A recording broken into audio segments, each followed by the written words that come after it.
Hello, guys. Welcome to Football Fandom UK. So tonight we're here for a bit of a special one, guys. Special one if you're an Oxford fan, anyway. But it's special to me because it's an FA Cup game, and in the FA Cup, we see the lower league teams come up against the big clubs in the Premier League, and it's always great to see, from my perspective, because I love that these clubs in the lower leagues get the opportunity to make some revenue and help them basically generate money that they just don't normally get their hands on. And It's a shame that the replays were scrapped not so long ago. In fact, I think it's a crime that the replays were scrapped not so long ago. The FA showing no consideration to the lower league teams, and and how much it means to those clubs, and how much it helps them financially. Obviously, the FA scrapping the replays, all they have shown is that they just care about the money side of the game, because they've done it to suit the big rich Premier League clubs for their European campaigns, and it's an absolute disgrace, guys. So sorry to start the show off on such a negative, but I thought it was worth saying that because I'm a true football fan, guys, and I want to see balance across all leagues and all clubs being given the same consideration, no matter what level they're at. So for me, as a football fan, I find it really an absolute disgrace that the football authorities scrap the replays, because we all know, if you're a true football fan, you know exactly how massive that was financially to these lower league clubs.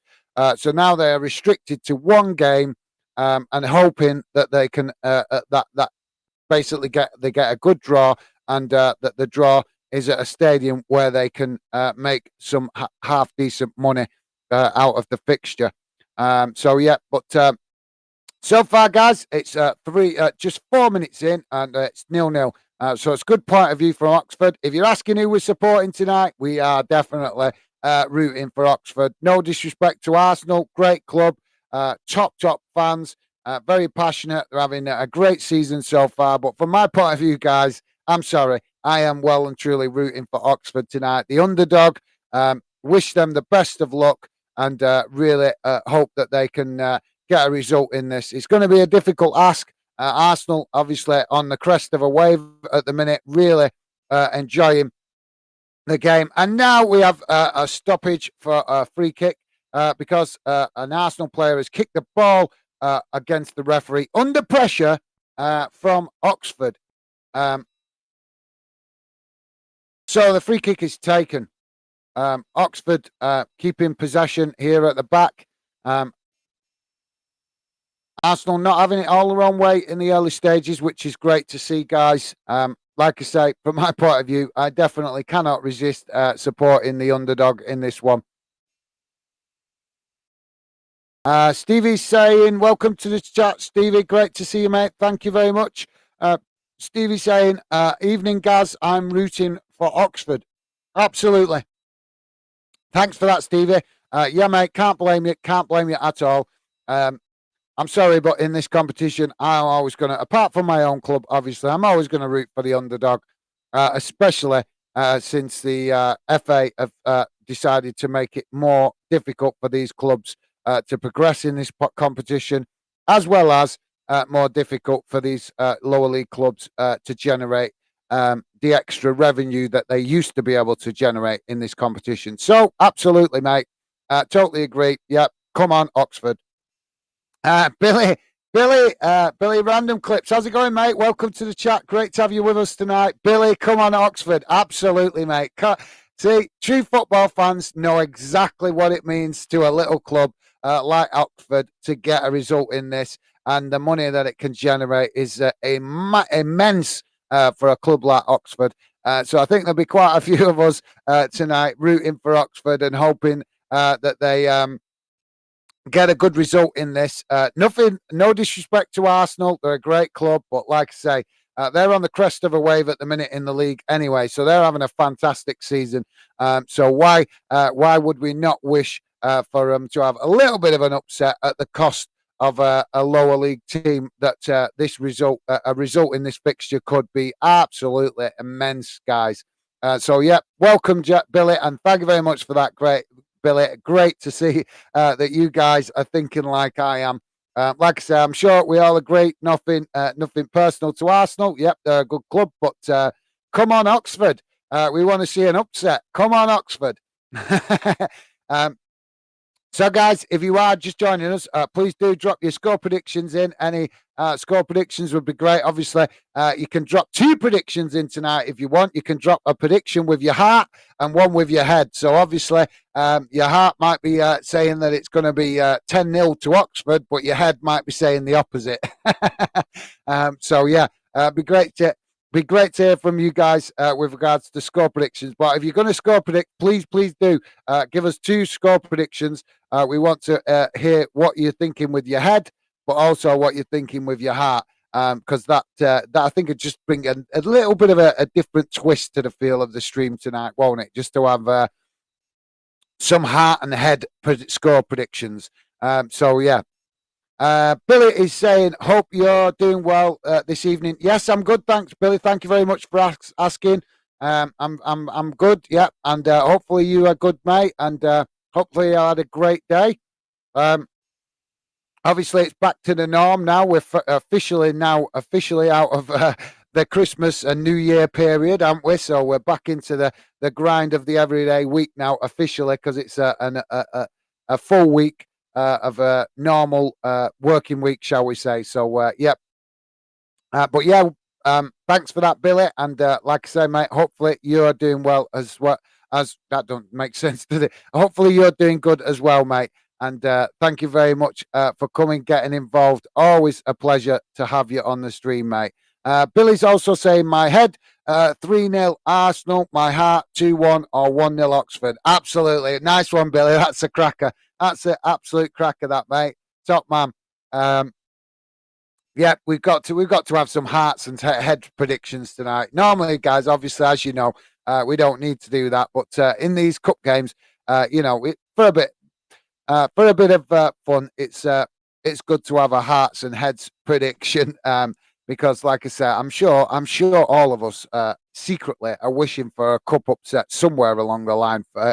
Maybe more so against rival teams or teams that you consider local rivals. I'm sure some of you guys, if you could pick fixtures for cup upsets, I'm sure you'd pick some absolute crackers, to be honest. But yeah, I think most football fans do enjoy seeing a cup upset, and we have the potential for one tonight, guys. But it'd be a difficult ask for Oxford. Let's be honest.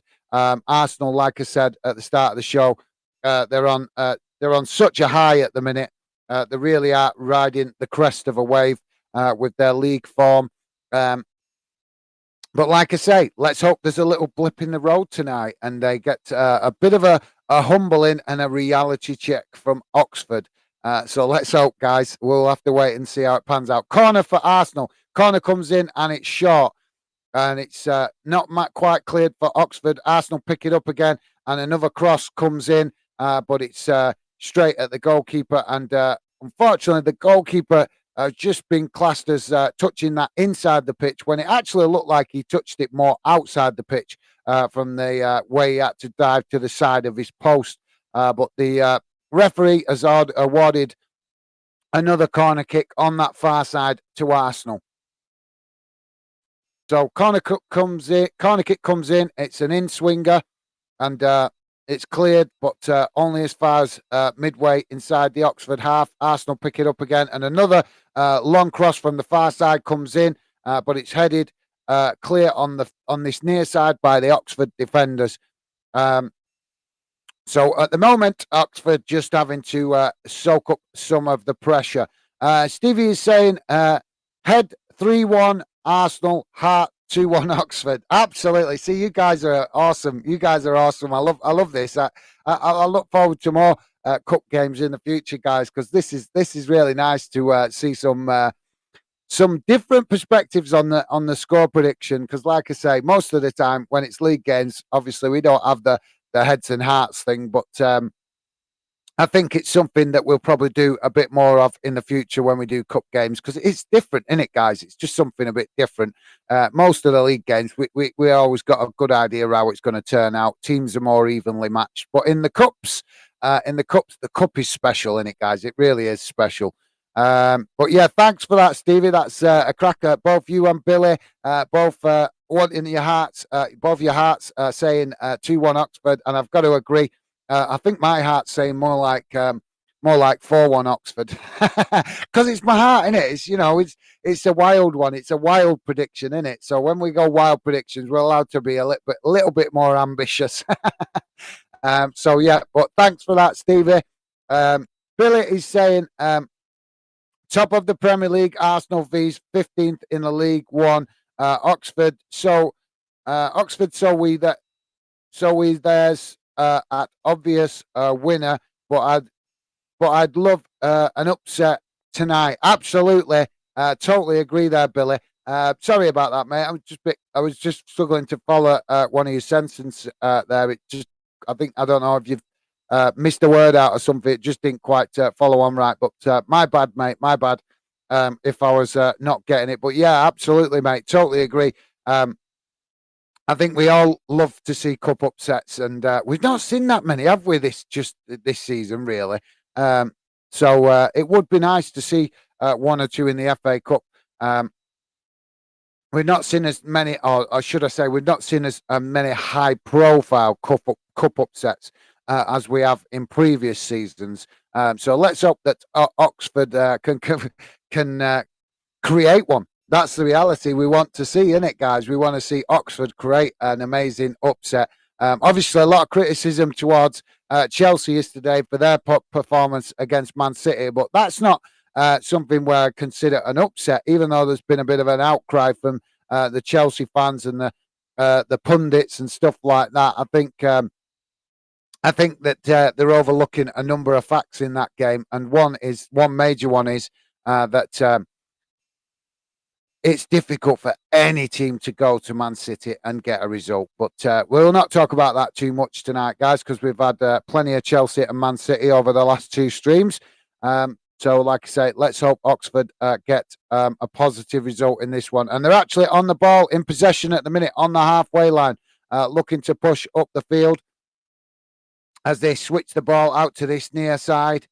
And then come back inside. They're just passing it about at the minute in their defensive areas, roughly around the halfway line. So not an awful lot to say about it so far, but Arsenal back on the ball now inside their own half as they pass back to the goalkeeper. But yeah, thanks for that, Billy. That's like you say, Arsenal doing really well in the league, and we have to give them some praise for that, because I think most of us didn't expect them to be doing so well this season. But it's credit to Arteta, as far as I'm concerned.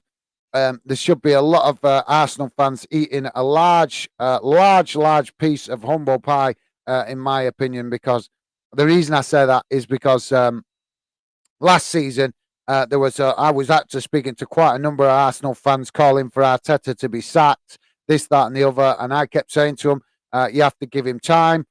He's new to the management thing. This is his first managerial job. If you want him to be successful at Arsenal, then you have to show patience and consideration that he's actually still learning. He's learning on the job. And now we're hearing the complete opposite. Now we're hearing Arsenal fans telling us how great he is and stuff like that. So I find that stuff quite comical myself, guys, because, let's be honest, some of these Arsenal fans, are supposed to be really knowledgeable. And I've spoke to plenty of Arsenal fans. They are very knowledgeable. But I'm sorry, but I'm going to keep reminding them about their wishes last season to be rid of Arteta.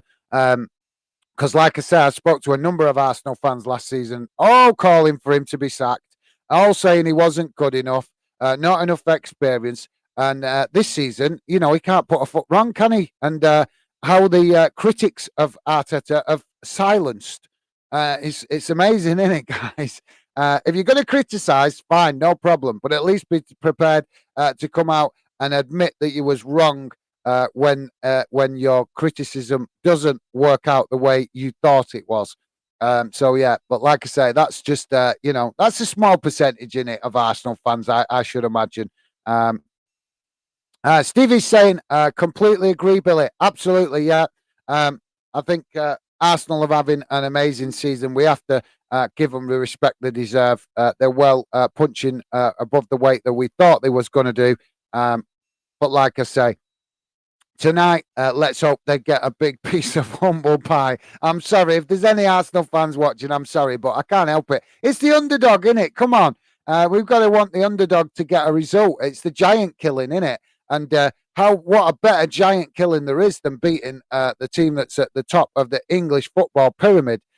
So and imagine the confidence that could instill into the Oxford players and all for the rest of the season if they could get a result tonight against Arsenal. It's something that the manager and the coaching staff could use for the rest of the season to motivate the players. So it's really. I think they could use that no matter what result it is. To be honest, as long as Oxford put in a good performance to give a really good account of themselves, even if they lost with a low scoring scoreline tonight, I think they could use that as a motivating factor for the rest of the season to just say to themselves, well, look, we might not be up there in the Premier League, but we put up a stern test to the team that's at the top of the Premier League. It's something to instill confidence and pride and motivation. So, yeah, let's hope for a positive result in some way for Oxford tonight. So Arsenal just on the ball at the minute, deep inside their own half, but being pressed quite well by Oxford. In spells. Oxford just sitting off a little bit at the minute, but they are trying to use spells of pressure from the front. Hopefully, we can see them continue to do that, but they've got to be careful because obviously Arsenal have got a lot of talented players in that squad that can turn this game on its head in a matter of minutes. So let's hope Oxford make sure they're very cautious of that. But like I said, good to see Oxford trying to press from the front. Billy, random clips. Billy is saying exactly. Chelsea fans will be saying that about Potter in the next few years. You're probably absolutely well said, Billy. Yeah, I didn't think of that. Top man. Yeah, that's well thought of, Billy. I didn't actually think of it like that, but yeah, you're right. We're seeing that a lot of Chelsea fans at the minute calling out Potter, saying he's not good enough and he's this and that and the other. But Billy's spot on with that. If he manages to hang in the job and keep it till keep himself in the job, and starts to improve and get better at that level, how quickly the Chelsea fans' opinions would change of him if he was to start improving next season, for example. So yeah, absolutely spot on that, Billy. Couldn't have said that better myself. I just didn't actually think of it like that, but yeah, you're right. I'm particularly I'm particularly remembering it from the Arsenal fans because I found it quite annoying last season that they weren't giving Arteta the consideration that he needed a bit of time to feel his way into the job, get to know things, and understand the bigger picture of being a manager. Especially considering he played for Arsenal for such a long time as a player, and he showed when he was a player that he genuinely loved the club. So you'd think that the fans would be a little bit more patient with an ex-player. But no, unfortunately, we have to be honest, guys. There is a percentage of glory hunters within the Arsenal fan community that don't want to use their football knowledge to give a clearer, a better, respectful understanding and consideration to the manager. They just want a manager that's going to bring them success. And it doesn't work like that, guys, does it? You guys know, I'm sure you do.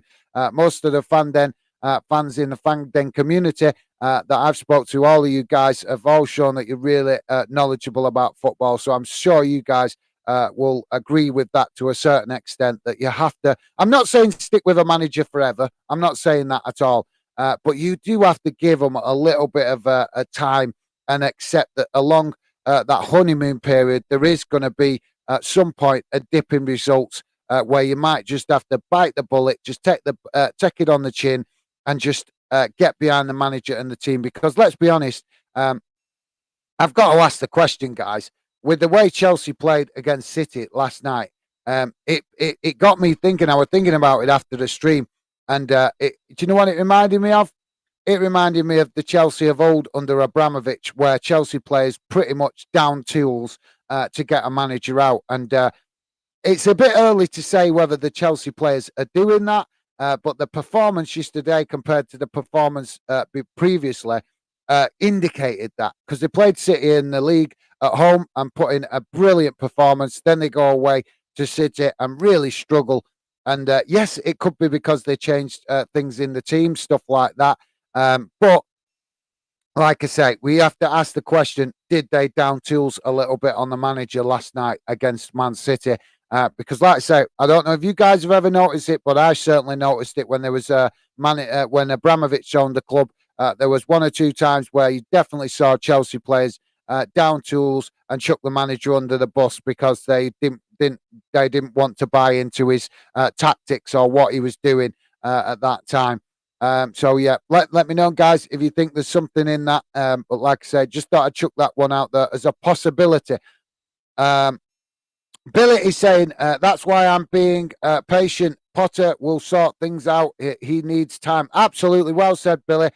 Massive respect to you for that, mate, and totally understand. You're giving him the time. Obviously, if he doesn't get things right by next season and 18, like kind of when he's been in the job 18 months, then maybe that's the time to start saying that maybe he's not the right man. But saying it, when the man's 3 months into the job or something, he's only about 3 months into it.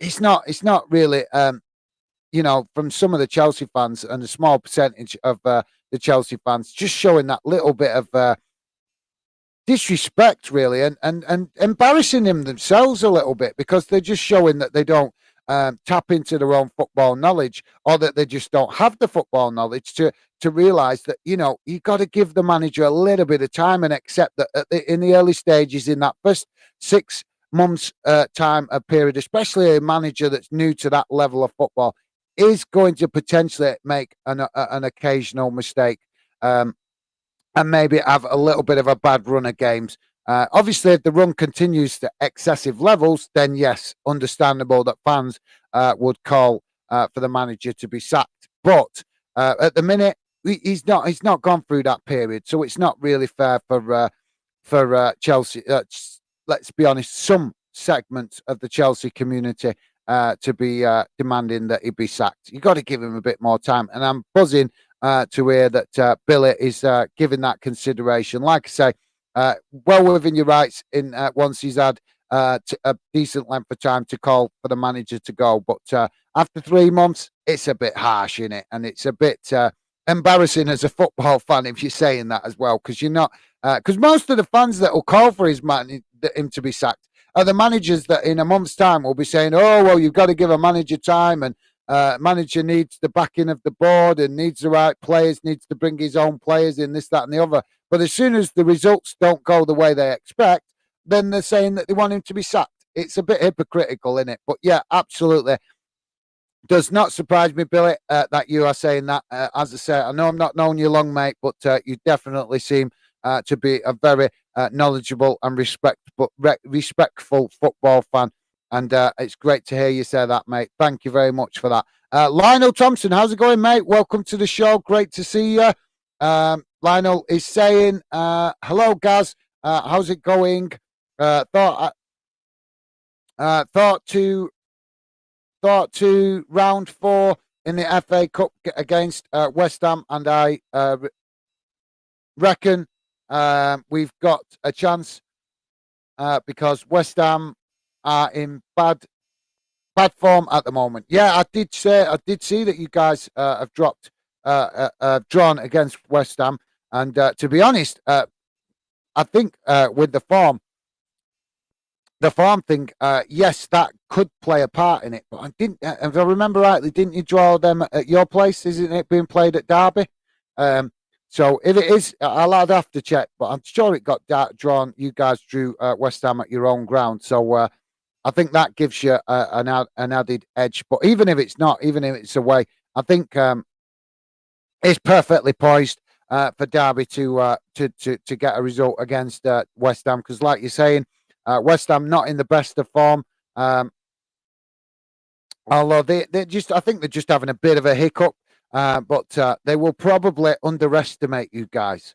I would expect. I would expect that West Ham might underestimate you guys because you've had some troubling times. They might think that you guys have a bit of a weaker team and that it's just a foregone conclusion. And hopefully they do. And if they do, that's a perfect recipe for a cup upset and for you guys to progress further in the competition. Because West Ham won't be very much aware of where you guys are at right now, because there's been so much happened at the club, a lot of player turnover, stuff like that. So it's potentially an advantage to you guys, the fact that their team is a bit more. What's the word I'm looking for? There's not been as many changes in their squad, and their team is more established, whereas you guys have had to put up with all sorts of ownership problems, financial problems, which has obviously impacted the player turnover at the club. Still, so happy to say, guys, it's still 0-0.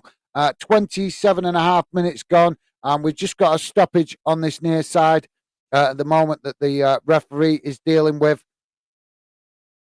And it's a bit of a hand to the face from an Oxford player to on an Arsenal player, but not too much in it. But obviously, Arsenal will look to make a little bit more of that because they're not used to that type of play in the Premier League. But yeah, absolutely, Lionel. I'll be definitely hoping you guys can have a cup upset there against West Ham, and wish you guys the best for that one. Lots of potential, but you've got a difficult challenge to come first yet, mate. Before you face the mighty Hammers, shall we say? Because my team Bolton will be visiting your place soon. So that's going to be an interesting one. And I believe the Bolton end has already sold out. So it's going to be a cracking atmosphere at Derby's ground for that one. Lionel is also saying Paul Warner looks to have got the Rams team gelling now, and it looks like it's becoming an uprise here.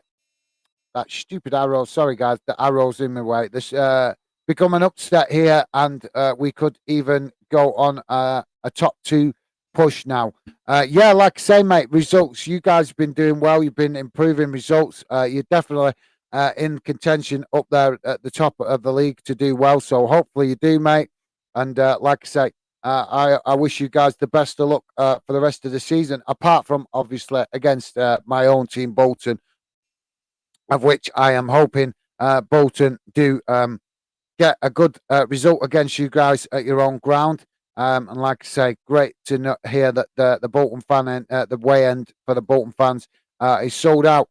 Lionel's saying thoughts on Gareth Bale's full retirement from club and international football too, guys. That's actually new to me, mate. You've just actually told me something I didn't know. I hadn't heard that actually, but I have. But like I say, as I've said, I've been really busy the last few days with getting back into my normal work routine. So yeah, that's a new one. I didn't know he'd actually officially. And I knew he was planning to retire for international football, but I'm not. To be honest, I'm not surprised he's retiring from club football. I think, if I'm totally honest, I think Gareth Bale's lost the love for football. And it was becoming obvious when he was at Real Madrid with all the issues. He got the big payday. He got what he wanted. And I've got to be honest, I'm disappointed in Gareth Bale as a professional footballer because he had the world at his feet. We all know how good he looked when he was playing at Tottenham. And he got the dream move that he wanted, going to Real Madrid. And just because he had a disagreement with managers there, instead of using that opportunity to move on and go and play his football elsewhere where he could improve and continue to develop and contribute, he seemed to down tools and just sulk. And it was really disappointing from such a high-profile player who, let's be honest, I don't think he deserves the money he's earned from Real Madrid. There's a lot of players that don't deserve that kind of wages, but definitely Gareth Bale doesn't deserve it because, like I say, he definitely seemed to get the hump, soak, and it's just really disappointing to see such a top talented player allow his career to just peter out like that, because that's what he did. He just basically allowed his career uh, to go stale because he was more interested in the money. He showed that at Real Madrid. He had the opportunity to move a couple of times. The club were wanting him to move. They wanted his wages off the books, but he was stubborn, and all he was interested in the money, and they made that quite clear. Um, so yeah, like I say, first I've heard of that. I hadn't actually heard that he'd retired. So if that is the case, to me, I think it's good. I think it's good he's retired because I think Gareth Bale's best days are way, way behind him, and the last couple of seasons, he's kind of embarrassed himself, in my opinion, for a professional player, and he's shown that he's basically been a bit mercenary. Let's be honest, guys. He's been a bit mercenary with the fact that he's shown that he's mainly interested in the money, and he's going to retire a very rich man. Billy Random Clips is saying we have American owners, so I'm a bit nervous for Potter. Yeah, that is a concern. I'm watching with great interest, Billy. To be honest, mate, what happens at Chelsea? Because yes, let's be honest. Abramovich ownership was a bit. A little bit tough to take for most football fans because of how much money he was pumping into the club and stuff like that. So I know a lot of fans didn't particularly like him as an owner, that weren't Chelsea fans. I didn't like him being involved in football. I didn't think he was that bad of an owner. I thought the money he was spending was a bit crazy at times, but I didn't think he was that bad of an owner because he did show that he had some love for the club, and I thought that was nice to see, because you don't see that from a lot of owners. But I've got to be honest, mate, I do feel a little bit for the Chelsea fans at the minute because you guys are really in unknown territory. Your owner was forced to sell the club. You've got new owners, and we really don't know what their intentions are yet. And it's going to take a couple of seasons before we figure out their true intentions for the club. Obviously, we hope they're good because they've spent a massive amount of money to buy Chelsea. So that would indicate that they've got positive ambitions for the club, because you don't spend that kind of money on a football club if you're not intending to make that investment a good one. But yeah, like I say, for me, I'm concerned for Chelsea's future and the fans of Chelsea and what these new owners might bring. But fingers crossed, they will turn out to be good owners. Only time's going to tell. Just to break off from that, guys, I'm really disappointed what I'm seeing on this pitch now. We've got Arsenal fans crowding the referee, basically begging for a penalty against a League One team. They're asking to get an advantage against a League One team from a penalty. It's an absolute disgrace, guys. There's no penalty in it. And luckily, the referee has dismissed it. But it's embarrassing, guys. Come on, this is top level team Arsenal, and they're crowding the referee and pleading and begging with him for him to order penalty. They should just get on with playing. That if they can't beat this team in open play, then they shouldn't be wearing that shirt, should they? Let's be honest, guys. They should not be wearing that shirt if they are needing so early on. And I get we want the game, refereed fairly most of the time. Totally agree with that. But so what? Come on, this is the FA Cup. So what if the lower league opposition get away with a little bit of luck that the referee doesn't call a little bit of a scuffed arm across the ball or something like that? I'm honest, guys. These players are supposed to be the best of the best. That's why I'm disappointed to see that they're doing something like that, crowding the referee, trying to get a penalty awarded against a team that's, let's be honest, they're inferior to Arsenal. So Arsenal shouldn't need a penalty to beat this opposition. They should be able to do it with open play. Disappointing that. I had to point that one out, guys, because I think it's shameful. It's shameful. It shouldn't be needed. A Premier League club. If I was a manager or a coach, I'd be telling them players, you go out there and you perform. You go out there, I don't want to hear no whinging and whining about the referee didn't give us this or the referee didn't give us that or that we didn't get this decision or the other. You go out there and you put your stamp on that game. You are paid top dollar because you are supposed to be some of the best players on the planet. That's why you're being played top dollar. Go out there and show that against a team that shouldn't even be on the same pitch. So yeah, that's the way I look at it. I don't know if you guys look at it the same way, but that's the way I look at it. But thank you very much for that, Billy. I will come back to comments in a second, guys. Just to let you know, Oxford in possession at the minute, midway inside the Arsenal half. It's still 0-0, 36, just coming up to 37 minutes gone. Arsenal have pushed them back up to the halfway line, but Oxford doing really well occasionally in this game when they are getting possession. They're managing to actually cause Arsenal a little bit of concern because they're keeping it. When they actually do get the possession, they're actually managing to keep a little bit of possession, which for a League One, a lower league club, whichever way you want to put it, that's impressive because let's be honest, most people wouldn't even would say what I've just said, that these two teams shouldn't even be on the same pitch. But yeah, like I say, good to see that from Oxford, and a little bit concerning for Arsenal as the game wears on, because it's that kind of opportunity where they have a bit of possession that all it takes is one bit of play. And as we know, guys, anything can happen in a one-off game, can't it?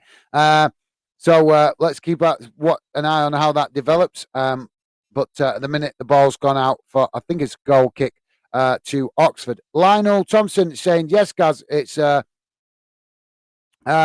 being played at Pride Park, but we'll go away from home if it ends as a draw at Pride Park. No, you don't. There's no replays anymore, mate. I don't think they scrapped the replays.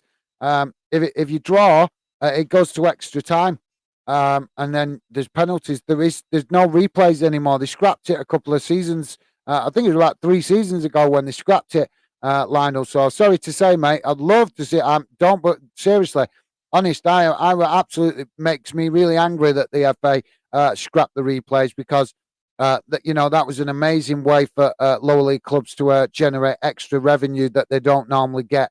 And I was really, I think it's shameful that the EFL and FA have scrapped that the replays, and they've done it simply to suit the Premier League clubs playing in Europe. And it's just wrong.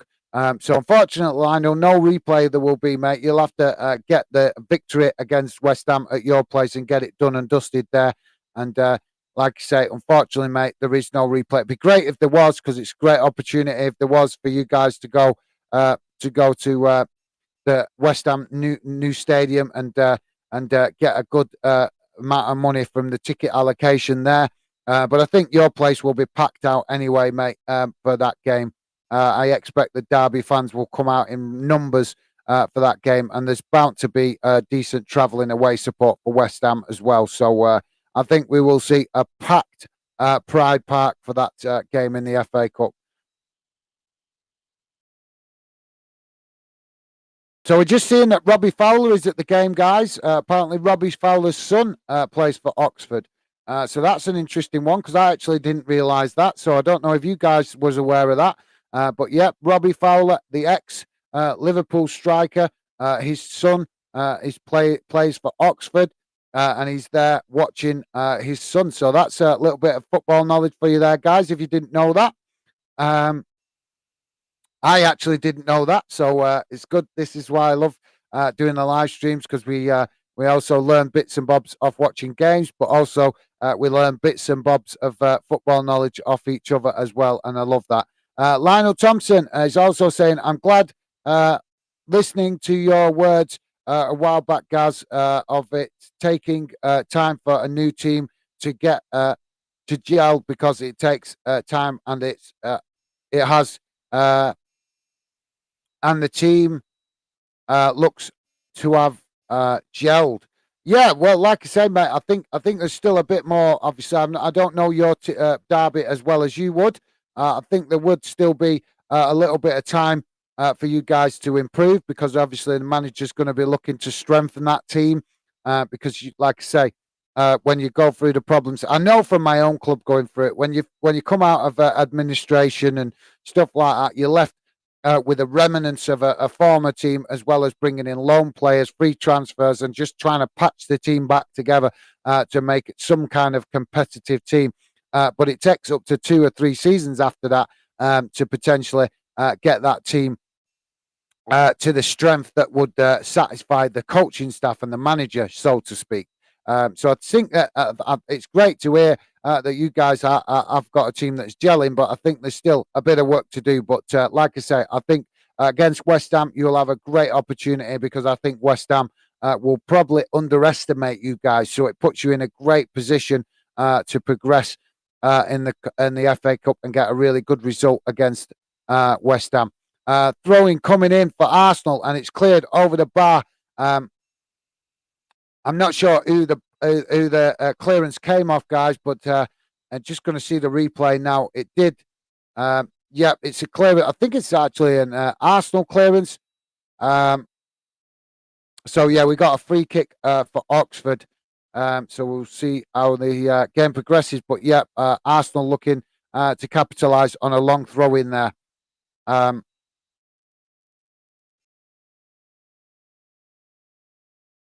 So it's currently Oxford 0, Arsenal 0, and it's 43 minutes gone, guys. So we've got 2 minutes remaining of this first half of football. Keeper with a long ball up the field, up to the halfway line on this near side, and it's gone out for a throw-in. So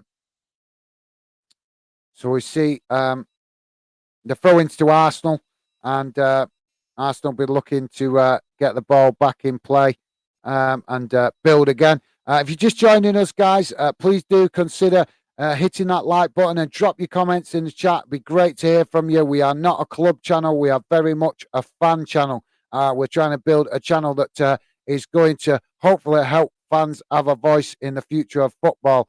So if you like the sound of that, please do hit that subscribe button and get involved in the chat. It'd be great to hear from you.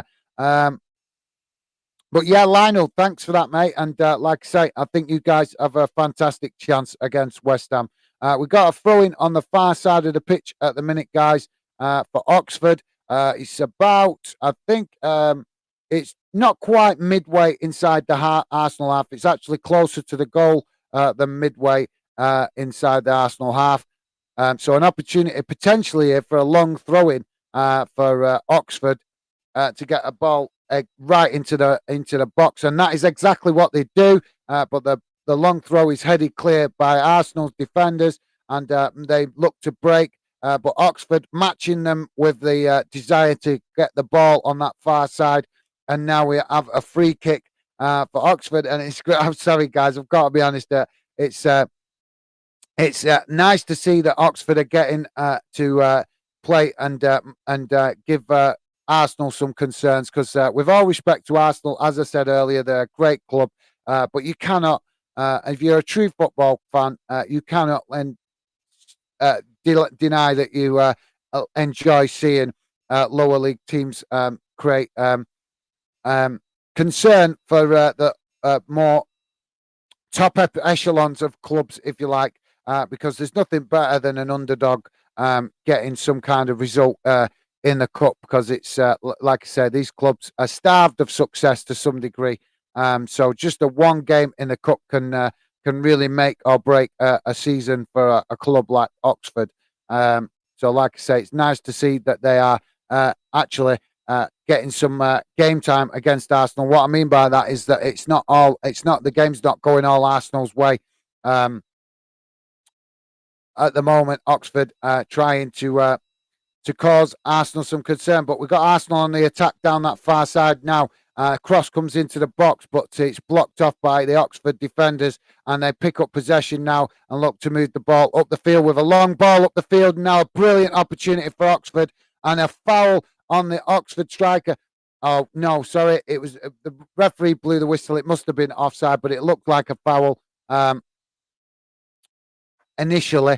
But yeah, that was a bit of a harsh one. It's a shame that didn't go for Oxford, because that could have been potentially stopping a goal scoring opportunity, and that could have resulted in Arsenal having a man sent off if it had gone against them.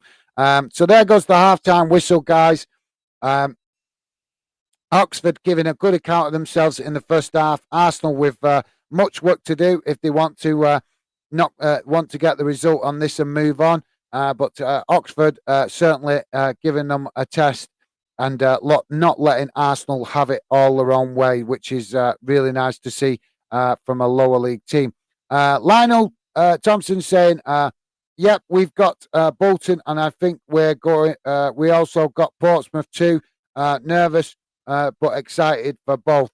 Yeah, Bolton have got some big games coming up, to be honest, mate. Before we play you guys, I think we got a double header against Portsmouth. We play them tomorrow night in the EFL Cup, the EFL Trophy. My apologies, the EFL Trophy, and then we play them again in the league at the weekend. So we've got a double header for Bolton v Portsmouth coming up in the next over this week, and like I say. The derby game not long behind it as well. But yeah, lots of good games to look forward to in League One, Lionel. You're spot on there, mate.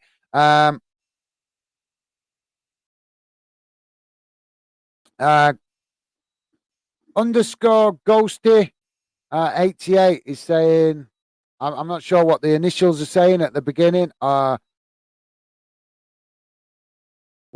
think it means, what do you think of Felix to Chelsea? To be honest, mate, I'm a bit behind with the transfer news. But I was planning to. I've got a little bit of time this week where I can actually catch up on it with what's going on. I've just been so busy with my normal job, I just haven't had time to keep up with what's going on.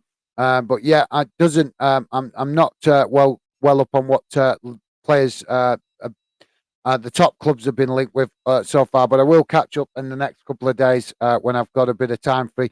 But yeah, I expect Chelsea. I said it on a couple of streams, mate. It's great to have you with us, by the way. Always a pleasure to see new fans come and getting involved. But I did say it on the other one of the previous streams. I think we're in for a really interesting transfer window, mate, because obviously Arsenal at the top of the league unexpectedly, so they're probably going to be looking to strengthen their team in some way, you would expect.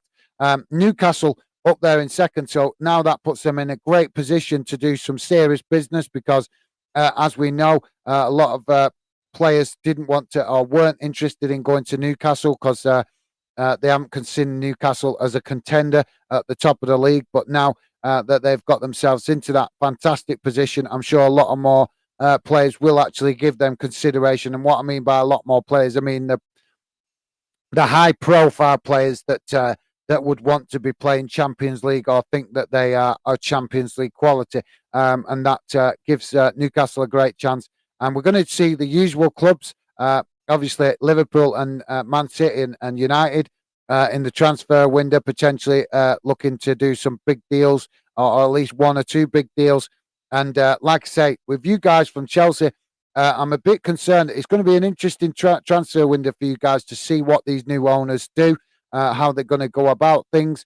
But I'm a little bit concerned about these new owners' intentions for Chelsea because, let's be honest, they might own the club, but the club belongs to the fans. I don't believe that a club belongs to owners because if you guys stop going through them turnstiles, then their asset that they think is most valuable suddenly depreciates rapidly.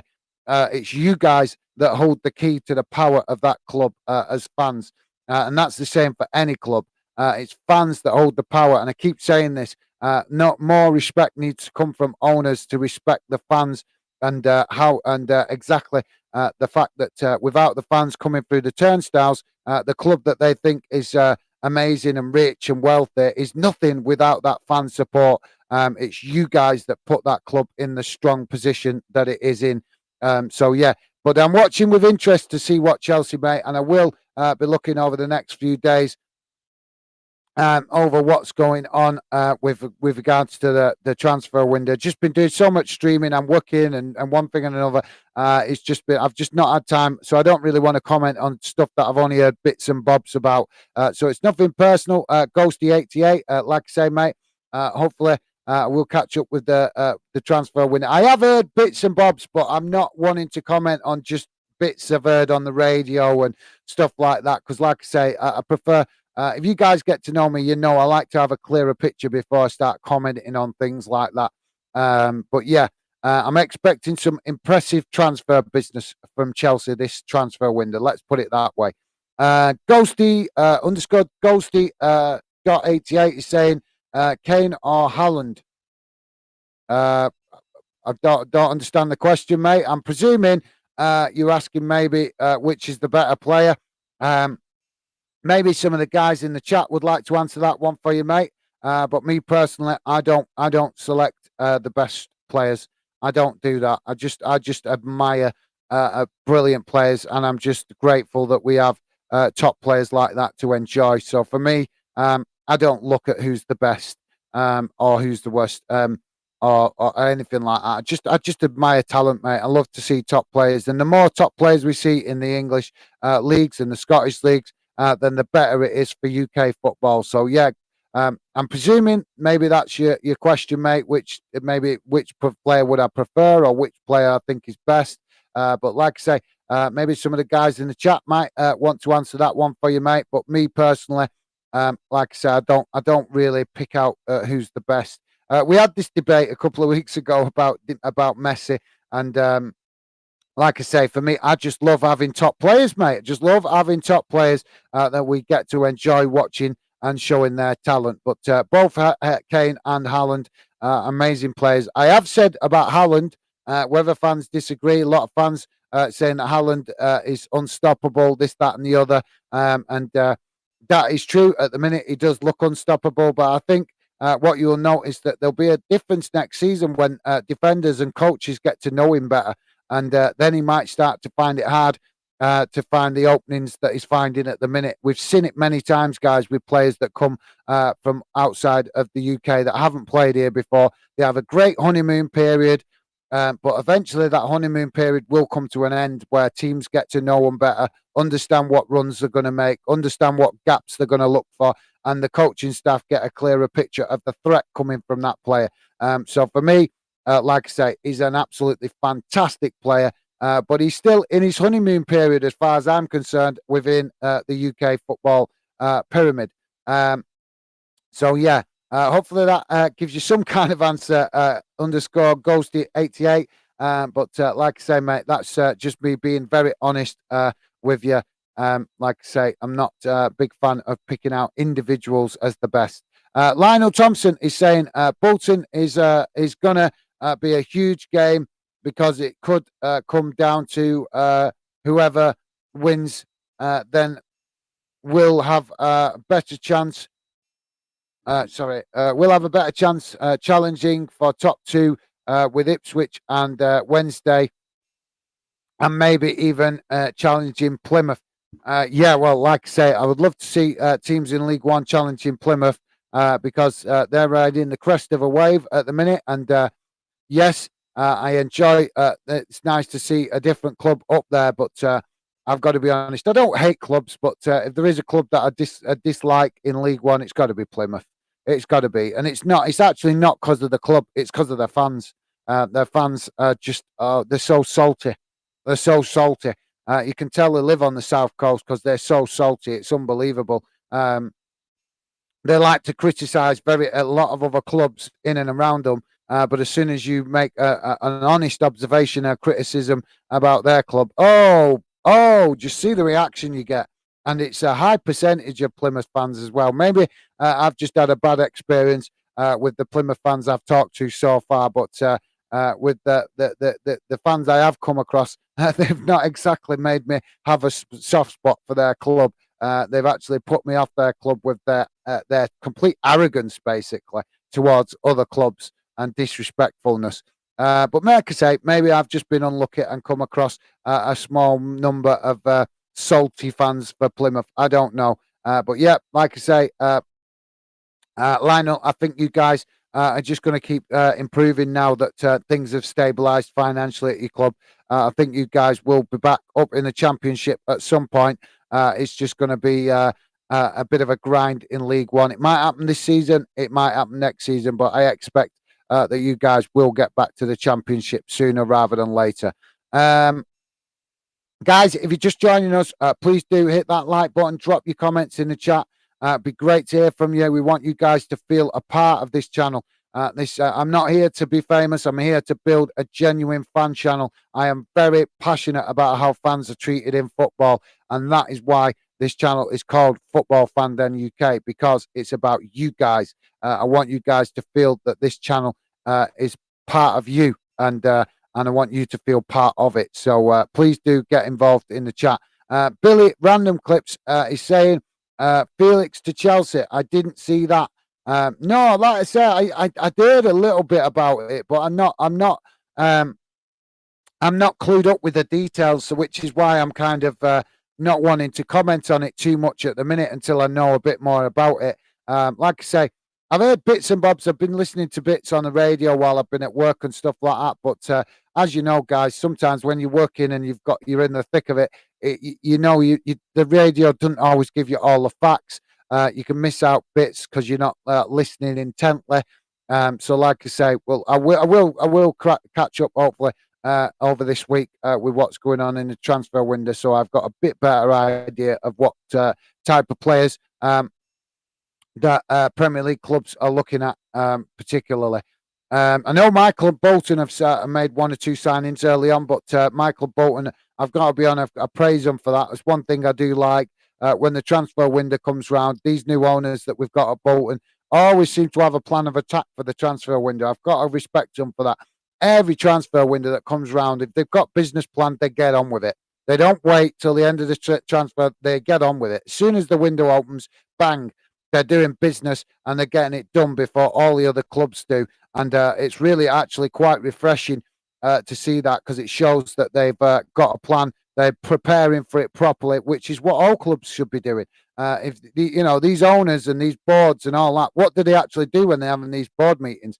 Especially clubs like Man United. When we're seeing them coming in the transfer window late on, trying to sign big, high-profile players in the last knockings of the transfer window. It begs the question, what are them board members doing at that board table? Are they just sitting there drinking coffee and biscuits or what? Because let's be honest, the rest of the time it's up to the coaching staff and the manager and the players to do the business through the rest of the season.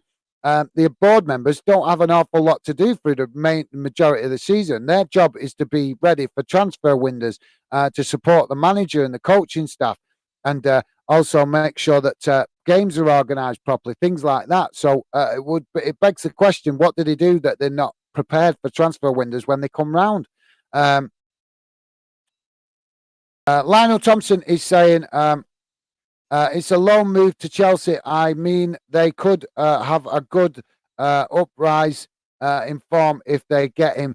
Yeah, like I say, I will look into it later, Bill, because you guys got me curious with that one. But I'm expecting, like I said earlier, I'm expecting some serious business from Chelsea this transfer window, because them owners are new and they're going to be looking to make a statement, aren't they, guys? Let's be honest, they're going to be looking to put their own stamp on that team.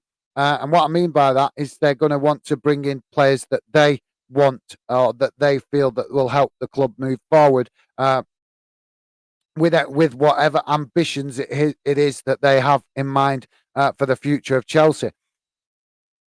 And maybe even so, guys, they might even be looking, you might see quite a few interesting transfer windows over the next couple of 2 or 3 seasons for Chelsea, because you've got to remember what's still on the drawing board: the new stadium. Chelsea's still looking to build a new stadium. I know they've changed ownership, but the new Chelsea owners said that they was going to be looking to continue that plan to develop a new ground. And let's be honest, as great and historic as Stamford Bridge is, they are struggling to keep up with the capacity for ticket demand now. So we would expect that the new owners are likely to push to be able to invest in a new stadium. We'll have to wait and see. But as we've seen with Everton, they look to invest before they started spending stupid money on their stadium. to improve the team. It didn't quite work out for them, but it's something that we have to consider that Chelsea might do before they start to develop their season. So we could see a couple of interesting transfer windows over the next season or two. So yeah, thanks for that, Lionel. Billy Random Clips is saying, "Oh well, that's United's plan ruined again." United's plan ruined again. All right, I think you're maybe referring to the transfer. Sorry, you got me confused then, because obviously we're doing the game. We got Oxford United, mate. So we have to be a bit more specific. Obviously, we're watching Oxford United, so I wasn't sure if that was what you was meaning there, mate. But yeah, I'm presuming you're meaning with relation to the Felix transfer. But yeah, like I say, not surprising, is it, mate? To be honest, it's not the club, it's not the fans at United. The transfer business there is being held up all the time by the bad running of the club by the Glazers. We're always seeing that United are late to the party, late to transfers, slow to react to transfers, slow to compete with other clubs, and it's all down to the Glazers. There's no fault with the people at the club. There's no fault with the fans. They can only do what they can do, and that is support that team that's there.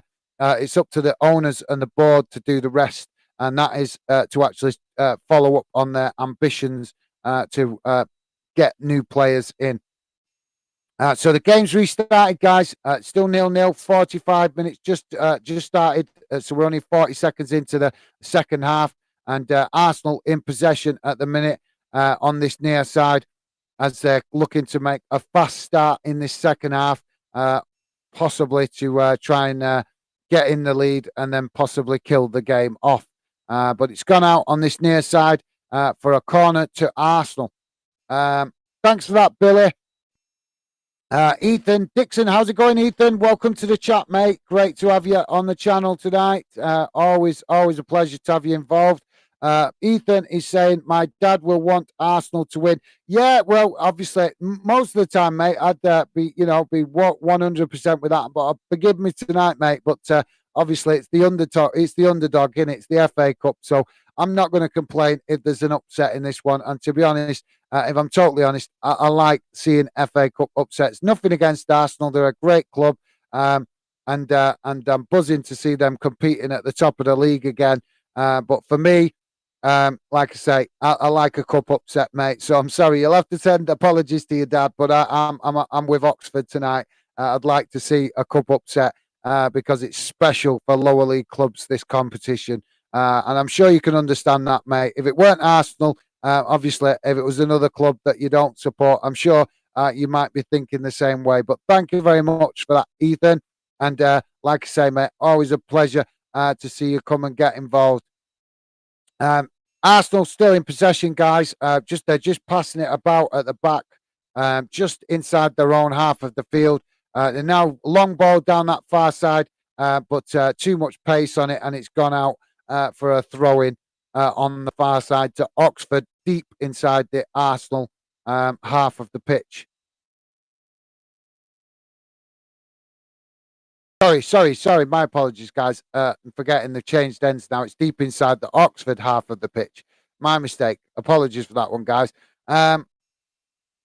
Billy Random's clip saying, did you see David Beckham's son signing for Brentford B team? No, I didn't actually, mate. No, I didn't. But hasn't his son been playing in America? I did hear something about that Beckham's lad had been playing some football in America for an American club. So I'm not sure how whether that's helped his development or what. I'm not sure. An opportunity for Oxford here, getting into the box, but unfortunately the keeper has come out to close the space, and the opportunity is gone. But Arsenal now pick up the ball just inside their own half of the pitch, under pressure from Oxford. Oxford doing a great job of trying to pressure Arsenal when they're in possession. And now the ball is out for a throw-in on that far side. But yeah, like I say, Billy, no, I didn't. I did hear that he'd been playing in an American club of some sort, but I'm not sure. Like I say, I haven't really kept in touch with what Beckham's doing since he moved to America. Apart from the fact that he's opened a franchise football club, you think all the money he'd made in football, he'd invest over here like we've seen other players.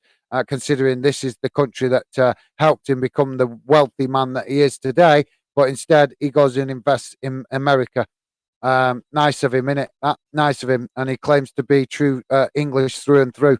And he's investing money in America from money he's made in this country.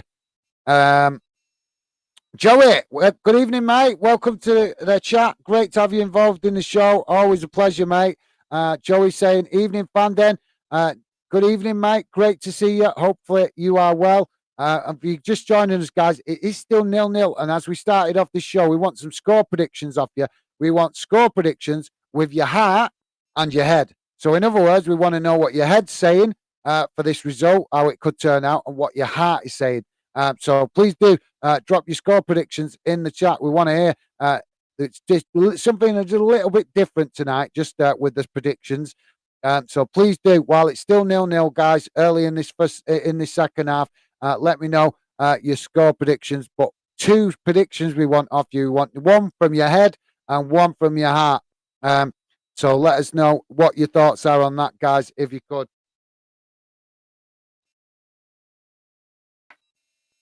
But yeah, thank you very much, Joey. Like I say, welcome to the show, mate. Hopefully everything is good with you. Billy Random Clips, evening, Joey. Top man, Billy. Absolutely loved you guys making the effort to welcome each other when you come and get involved. It's great to see that positive fan community. And while I'm remembering, guys, not the last stream, but the stream before that, if you remember, we had Richard on, and he's left a very nice comment on the stream for that. So if you want to go and check it out, he's left a few comments, but he's actually left a comment specifically for you guys. And I thought you might like to know that, share that with you. So when you get a chance, go and check out. It's nothing too big. I thought it was just very nice of him to acknowledge the fandom community. So there is a message as you go, when you go to it, you'll see there's a couple of messages he's left for me. There's also one he left for Stevie. But there's also one he left for you guys, the fandom community. So go and check that out when you get a minute. I'm not going to tell you what he said. It's like I say, just a little bit of something nice that Richard left as a comment, acknowledging you guys. And I thought you would like to go and check that out if you're interested, because I thought it was very nice of him to acknowledge the fantastic fan community. Even though we're only a small fandom community at the minute, it's a real great fandom community that we're starting to build, and that is because of you guys. So like I said, go and check that comment out if you can. Joey's saying, hi, Billy, how are you doing? Absolutely nice one, Joey. Love to see you guys getting on in the chat and building good footy friendships. Billy Random Clips is saying, I'm good. Hope everything going well with you. Absolutely. And Joey obviously replying with, yes, all good, thanks, mate. Wishing for an Oxford win. I think few fans wanting Oxford to do well in this one. And Oxford currently in possession on that far side, looking to get a cross into the box, and they have. But it's the Arsenal goalkeeper that comes out to collect the ball under pressure from an Oxford forward. But a really good effort there from Oxford. They was boxed in a bit on that far side, and they managed the player in possession of the ball. I didn't quite see who it was, but he managed to clear that, just literally create that little bit of, and it was literally an inch of space to swing that cross in to the box. Almost non-existent space because the Arsenal player was so tight to him, but he still managed to get the cross off. Unfortunately, it went straight to the goalkeeper, but you have to give a massive respect for Oxford still trying to get something into the box to actually create problems for Arsenal. So, yeah. Thanks for that, Joey. Billy is saying, same, I'd like Oxford to win. Like I said, I think quite a few of us are rooting for the underdog tonight. Which I can't fault you guys for. Nothing against Arsenal, as I've said a few times tonight. It's just the underdog, isn't it? It's the FA Cup. This is why we love the FA Cup. We like to see a cup upset and underdog teams coming and pulling off a shocker. And let's be honest, guys, even if Oxford did get the result against Arsenal, it's not really going to interrupt Arsenal's season too much, is it? We just had a shot for Arsenal on the goal, and really well saved by the goalkeeper. Oh, no, sorry, apologies, guys. It was actually blocked by one of the Oxford defenders. And in full speed, it looked like the goalkeeper had got to that. But no, it was an Oxford defender managing to get ahead on it, and it's out on the behind for a corner on that far side to Arsenal. So I'll keep your comments coming, guys. I will come back to the chat in a minute. Let's just see how this corner goes. Corner for Arsenal on the far side. 54, just coming up to 55 minutes gone. Corner comes in and it's short. Ricochets off an Oxford player, and it's gone out for another corner to Arsenal on the far side. So we just see this corner, guys. But like I say, please do hit that like button, drop your comments. It'd be great to hear from you. If you're new to the channel, especially, we want to hear from you, and welcome you to the Fan Den community if you want to get involved. So like I say, 55 minutes gone so far, guys. Still 0-0. It's amazing to see that Oxford have managed to keep this 0-0 so far. And it comes in, and a bit of a melee of players in the box. And I'm not sure what happened there, because it didn't actually go out. It hasn't crossed the line, and yet we got another corner.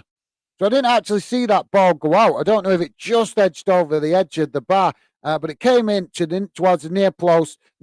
Keeper was there, surrounded by a number of players, and it came close. It looked like it came close to going in, but didn't. Another corner comes in right into the pack of players. It's headed out, but only literally a couple of yards away from the goal, and now Arsenal pick it up again, and that's got to be offside. Come on, where's the linesman? That's miles offside.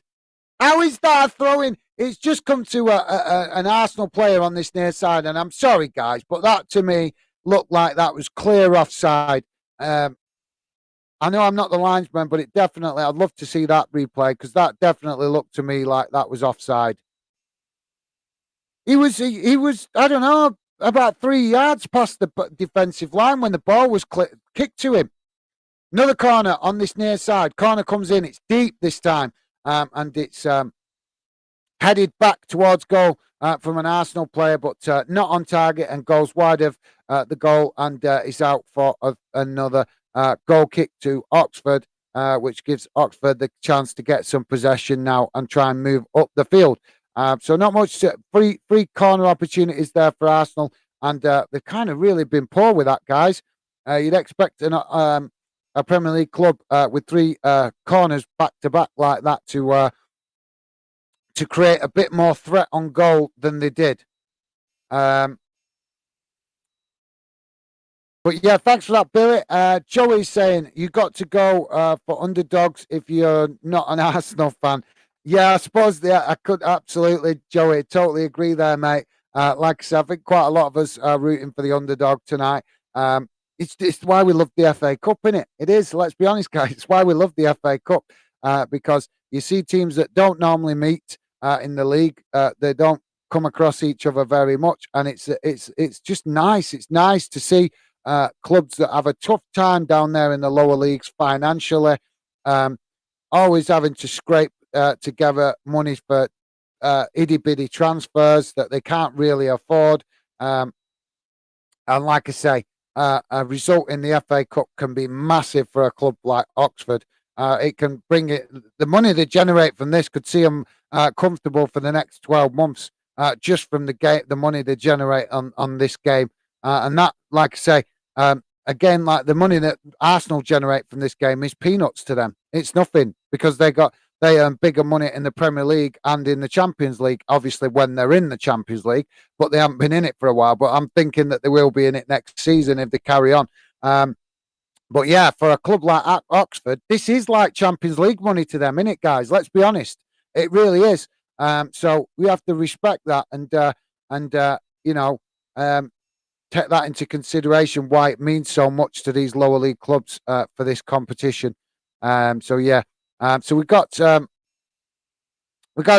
free kick here for coming together of players, something and nothing. Just Arsenal players not used to the physicality of the Oxford team, in my opinion, and Oxford showing them what men's football's all about, really, if that's the right way to put it. Because, like I say, I'm saying that, guys, because we all know in the lower leagues it's a lot more physical. You wouldn't see all this namby-pamby falling over that you see from Premier League players. You don't see that in the lower leagues. You see it a lot more physical and a lot more aggressive with the competitive side of it. And players not trying to con the referee like we see as much in the Premier League with falling over for just getting their leg stroked. Oxford trying now as they look to move forward, but come under pressure from Arsenal, and it almost goes out for an Oxford corner, but the Arsenal goalkeeper just managing to keep it in. Joey is saying you got to go. Sorry, I read that comment. Apologies. Thanks, Joey. Stephen Allen saying, please hit that like button, guys. Absolutely nice one, Stevie. Thank you very much for that, guys. Please do hit that like button. We want to start trying to push to see if we can start getting a bit closer to 20 likes on each stream now, if it's possible. So please do hit that like button if you haven't. It would be really appreciated. So we just have a substitution for Arsenal.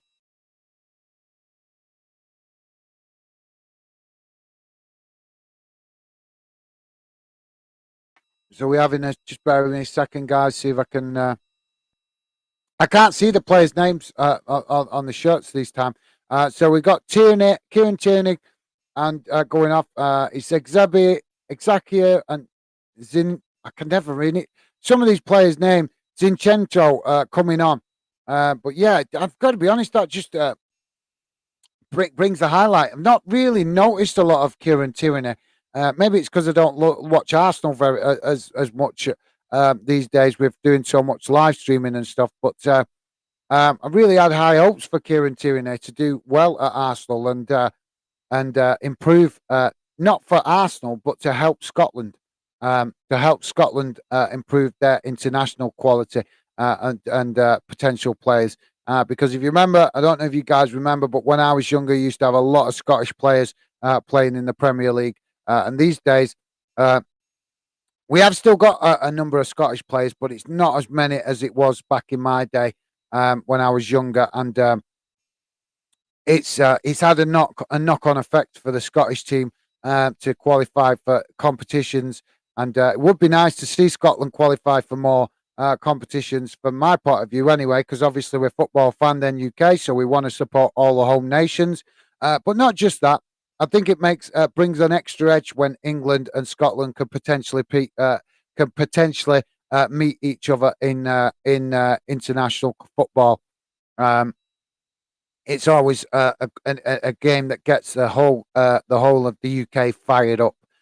So yeah, I'd love to see Scotland continue to improve the development of their players. So for me, disappointing that I'm not hearing more positive comments coming out of Arsenal about Kieran Tierney. But he must be contributing because he keeps getting in the team.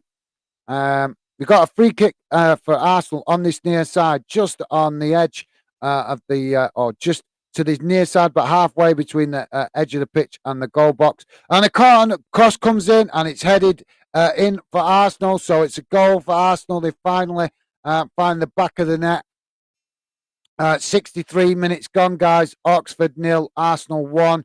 And pretty much handed to them on a plate, really, there. Oxford just not quite able to position their defenders in the right way. And that, I suppose, little bit of a...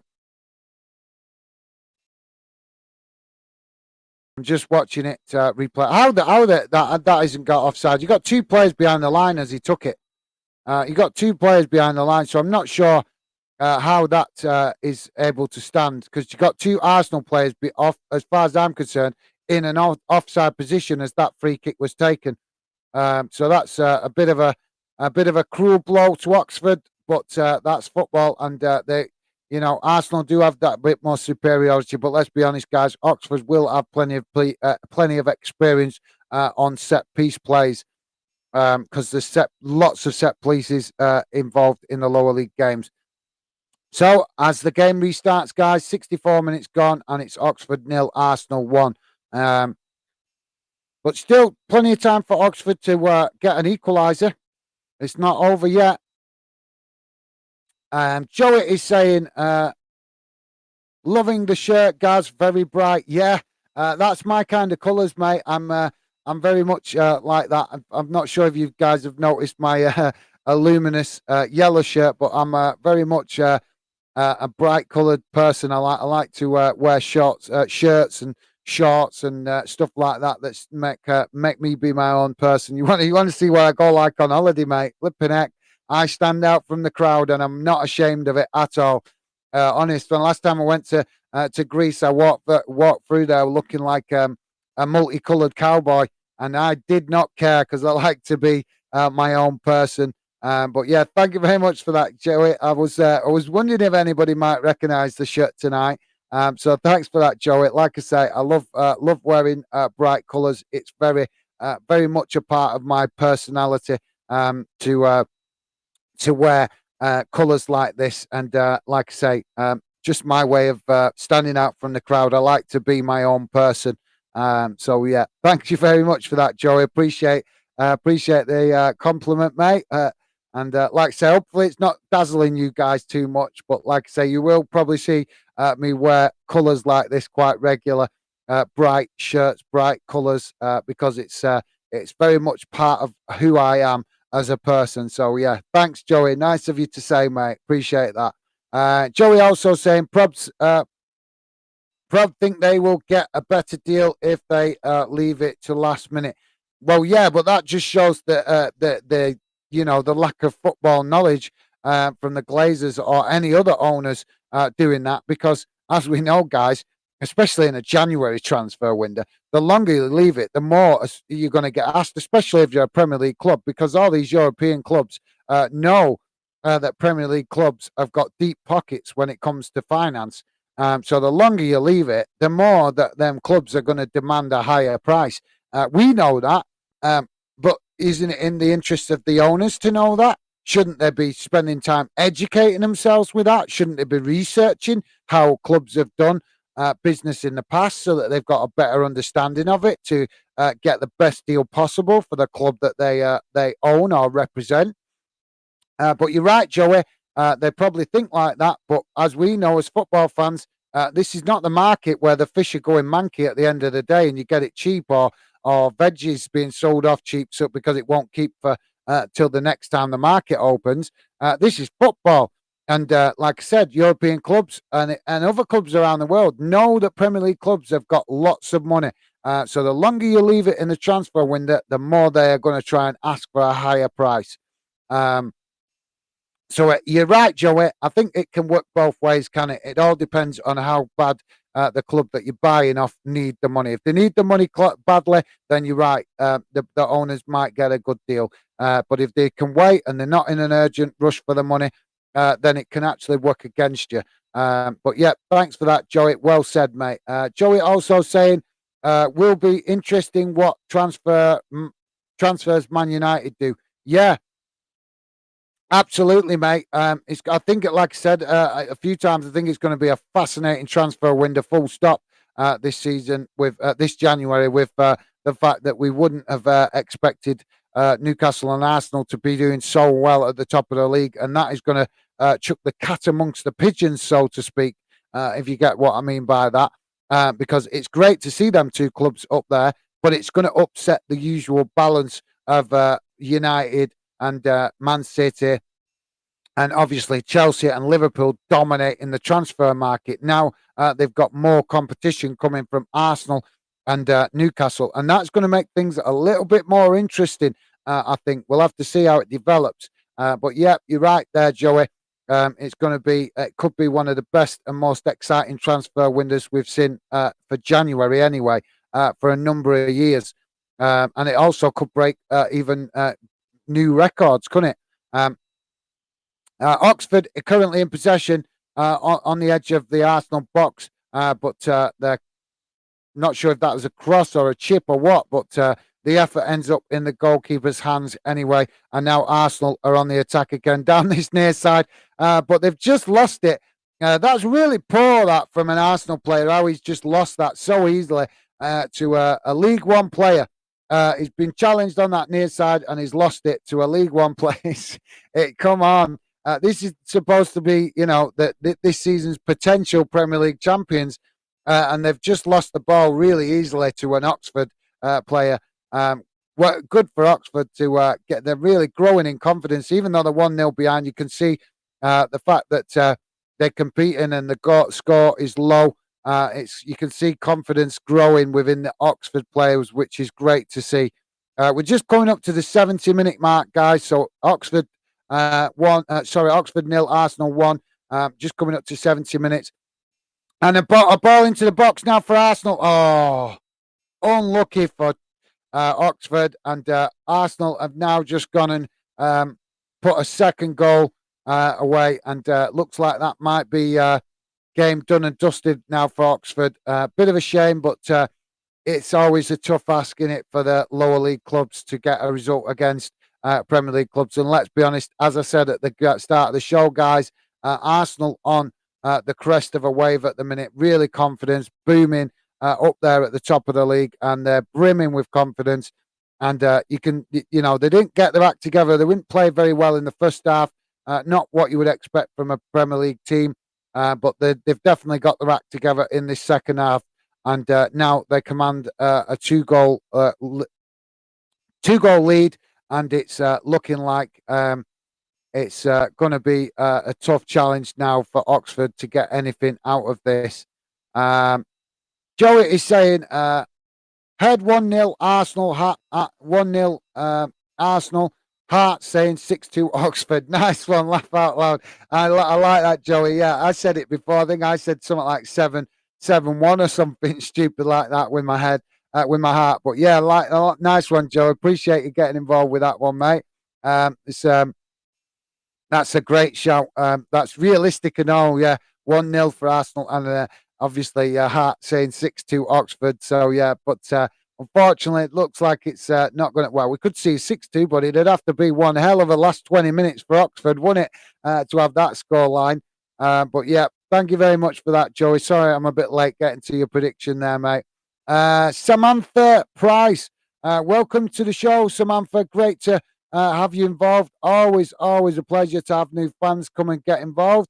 Thank you very much. And Samantha is saying Arsenal 2, Oxford United 1. Yeah, that's a good shout. It could happen that way, that way.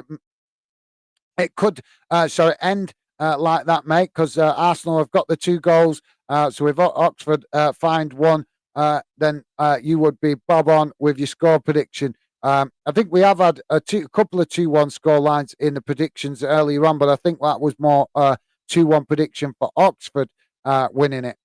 So I think Samantha is the first one to predict 2-1 for Arsenal. But yeah, that's a good shout, Samantha. And like I say, great to have you involved in the chat. Always a pleasure to see new fans coming getting involved. And welcome to Fanden.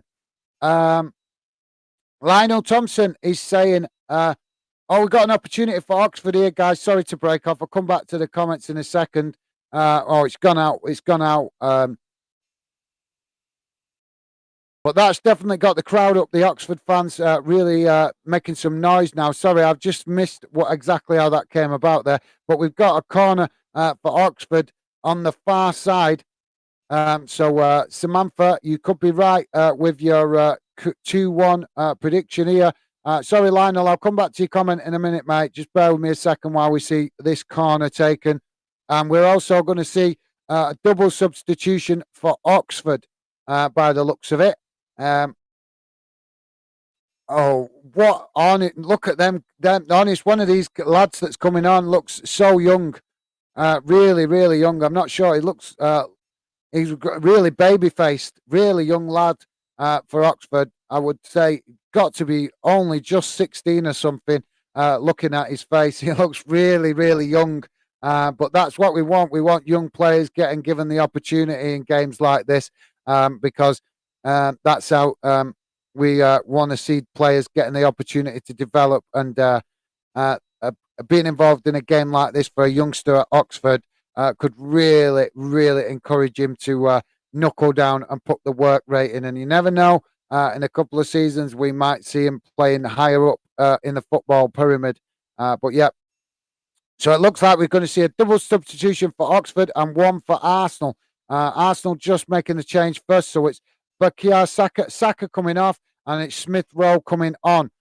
So there's the change for Arsenal. It looks like Oxford might be waiting till after the corner for their change.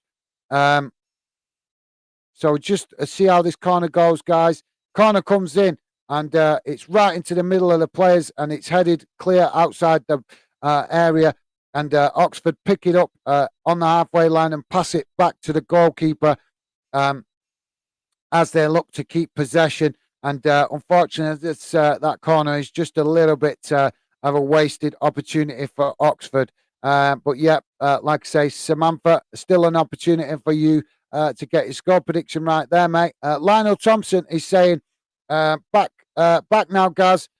Just read now, Derby playing away, Plymouth away. Fixture has been moved to the 7th of March, 2023, with a 7:45 p.m. kickoff. Well, like I say, mate, we just had another goal for Arsenal. So that's really going to put the game beyond reach now for Oxford. Sorry, guys. I'll just quickly watch the replay and talk you through that in case you're not watching it.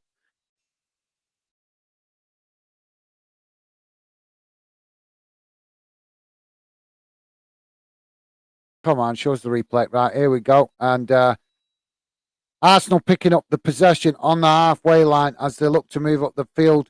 And actually moved up the field quite slowly considering they had the Oxford players on the hop. And literally two Arsenal players just played. One of them played the other one in and take out three defenders and just slot it straight past the goalkeeper for the third goal to Arsenal. So it's currently Oxford 0, Arsenal 3. So disappointing for Oxford, but like I say, you have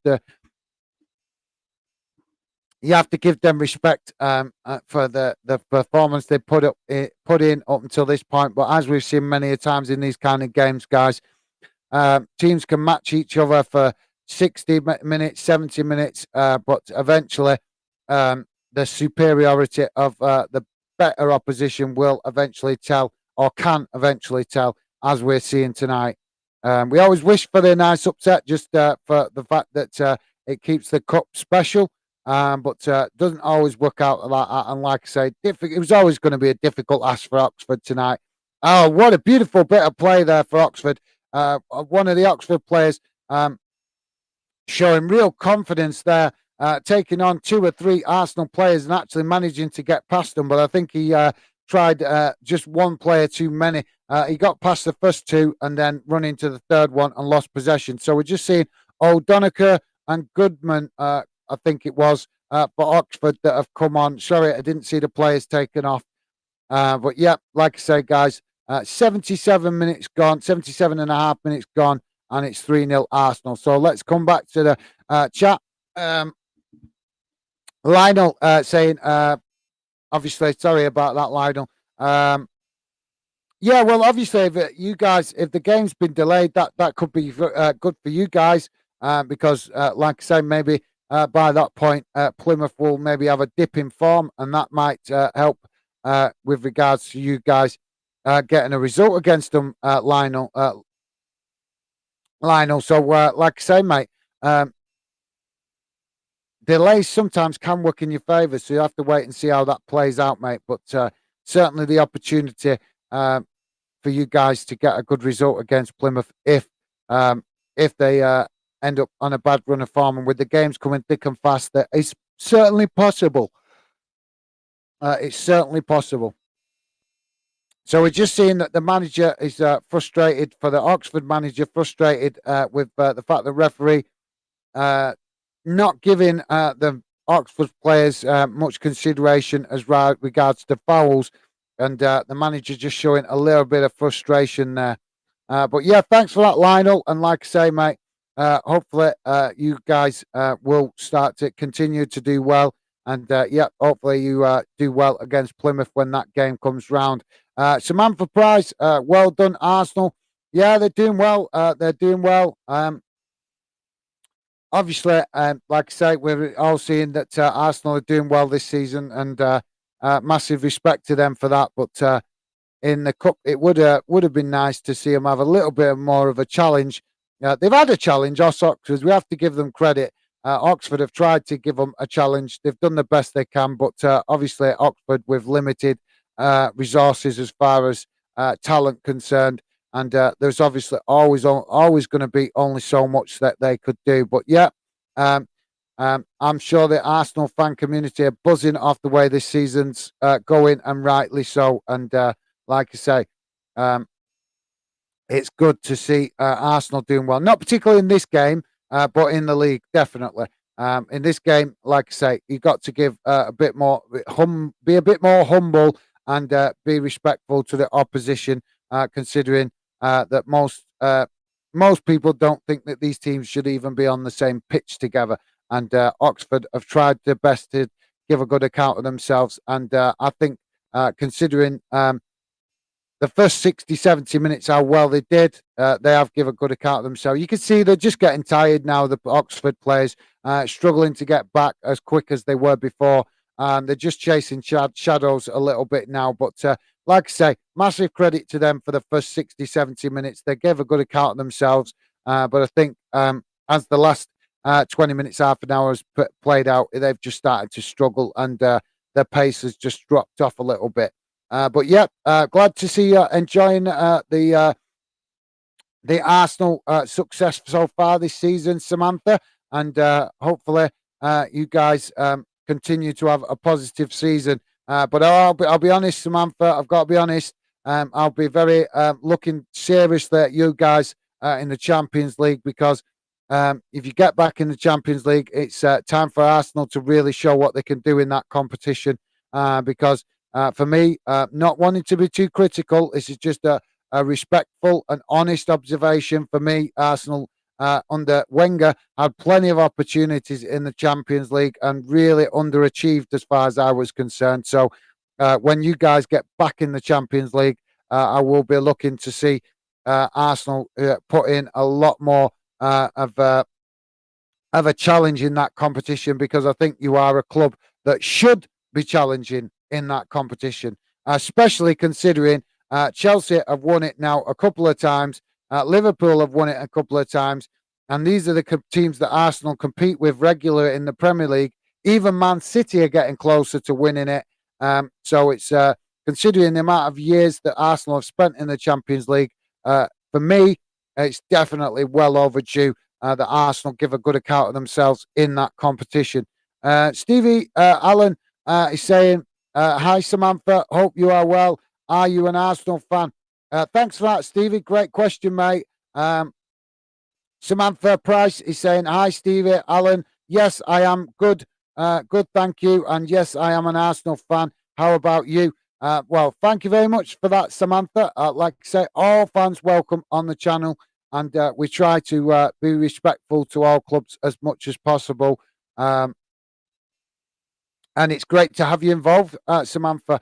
And like I say, really appreciate you coming, getting involved. And like I said, I think your team are doing really well this season. And I'm glad to see Arteta doing well. I've got to be honest, because he came under a lot of criticism last season, and I think the time that he's been given, which he has finally been given, it just goes to show what can be achieved if young managers are given that patience by owners and boards, and allowed to learn and develop as they take on these big jobs at big clubs within the Premier League. So I'm really pleased to see Arteta doing well for Arsenal after a lot of unfair criticism, I thought, last season. I'm not, obviously it's only a small percentage of Arsenal, Arsenal fan community that was criticising him, but I did think it was a bit harsh, considering he's such a young manager and still got a lot to learn. But let's be honest, there's managers now that have been in the job 10, 15 years, and they'll even admit that they're still learning. So yeah, but thank you very much for that, Samantha. Like I say, great to have you involved, mate. Stevie Allen is saying, good to hear, Samantha. Cool. Bet you're buzzing with Arsenal at the moment. Yeah, I'm good, thank you. Um, Thank you very much for that, Stevie. Really appreciate that. And great to see a new fan in the chat as well. Um,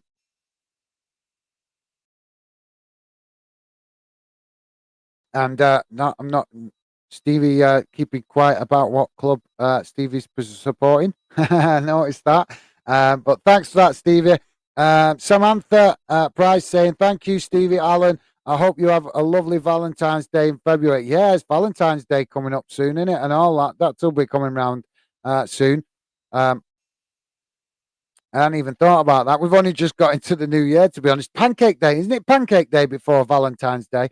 We got that one coming first, I'm sure, isn't it? Is it Pancake Day? That's early February, isn't it? If I'm remembering correctly, I'm not sure. Let me go. Let me know, guys, if you can remember what date Pancake Day is. Um, but yeah, thanks for that, Stevie. And yeah, absolutely, we'll be looking forward. Sorry, Samantha. Sorry. Yeah, we will be certainly looking forward to uh, Valentine's Day and other stuff that's coming at us as the spring comes. I'm sure we're all looking forward to spring coming in, the weather improving and warming up a bit, and all get away from these dark nights again. Samantha Price also saying it's good to hear that you are okay too. Thank you very much for that, Samantha. Always really appreciate you guys showing a bit of consideration and conversation to Stevie, who does the magic work behind the scenes to keep the group chat, positive and avoid us having it ruined with spam accounts and stuff like that. So Stevie always doing lots of work behind the scenes that we don't see. But I really, really do appreciate you guys acknowledging Stevie in the chat when you get the opportunity. So thank you very much for that, Samantha. Really appreciated, mate. Stevie Allen is saying, thank you, Samantha. You too. Absolutely nice one, Stevie. Samantha Price, you're welcome, and thank you too. Top. That is class. That absolutely great. I love. I know I keep banging on about it, great guys, but it's important. It's something I want to come out of the Fan Dem project is for you guys to obviously show loyalty to your club. Absolutely, 100%. But why can't you still also make friends and have footy mates that support other clubs? Because at the end of the day, we all loyal to our individual clubs, but at the end of the day, we all love football, and that's what matters. So yeah, thank you very much for that, Samantha. Absolutely great to see another positive fan getting involved in the football fan den chat on the stream. Joey is saying, "Oh, what a shame for Oxford." Yeah, it's a difficult one. They've actually got a free kick right now, guys, on the edge of the Arsenal box on this near side. So can they grab themselves a consolation goal? That would be nice for Oxford, wouldn't it? Just to give them a little bit of confidence coming out of this one. Cross comes in, it's deep, and it's headed on right towards that far post, but the goalkeeper, there's not enough pace on it and speed, and the goalkeeper able to collect it quite easily.